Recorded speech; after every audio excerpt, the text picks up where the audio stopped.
एक अध्यापक की मृत्यु हो रही थी। अंतिम समय उनके छात्र उनके चारों तरफ घेर कर बैठे थे। छात्रों के आंखों से अश्रुधारा प्रवाहित हो रही थी। उसको देखकर अध्यापक दुखी हुए और बोले कि भाई, मैंने आप लोगों को क्या शिक्षा दी? मैंने अपने जीवन का हर बहुमूल्य समय इस तरह बिताया कि मुझे अगला क्षण नहीं मिलने वाला। दिन प्रतिदिन मैं जब कार्य करता था वो इस श्रद्धा के साथ कि शायद कल मुझे अवसर न मिले। जब किसी के साथ भेंट का मुझे अवसर प्राप्त होता था तो मैं इस प्रकार उनसे मिलता था कि मैं उनसे पहली बार मिल रहा हूं और भविष्य में कभी नहीं मिलूंगा। जब मैं कोई कार्य आरंभ करता था और कोई मैं कार्य प्रतिदिन करता था तो इस भाव से कि ये पहली बार मैं ये कार्य कर रहा हूँ और मेरा कितना बड़ा सौभाग्य है, इस कार्य करने का मुझे अवसर मिला और भविष्य में मुझे कभी करने को नहीं मिलेगा।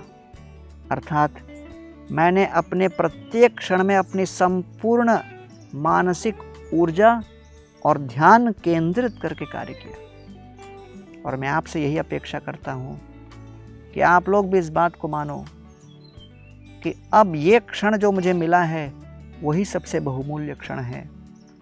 इस क्षण का मैं सदुपयोग करूं तो इसका लाभ पाऊंगा, इसका दुरुपयोग करूं तो इसका हानि प्राप्त होगा। मन्मना भव मद्भक्तो मद्याजी माम नमस्कुरु मामे वैश्यसि सत्यम ते प्रतिजाने प्रियोसी में। भगवान श्री कृष्ण गीता में कहते हैं, हे अर्जुन, निरंतर मेरा चिंतन करो, मेरा भक्त बनो, मुझे पूजा करो। इस प्रकार मुझे नमन करते हुए आप मेरे पास अवश्य आओगे। हम सभी अपने जीवन में कार्य करते करते जिस कार्य में हम लगे हैं उस कार्य में पूर्ण ध्यान केंद्रित नहीं करते, और ये हमारे जीवन की बड़ी समस्या है।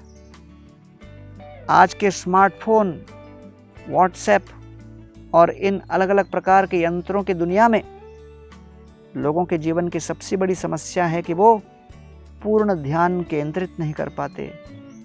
ध्यान उनका भटकता रहता है और वो जीवन के असली लक्ष्य को प्राप्त नहीं कर पाते।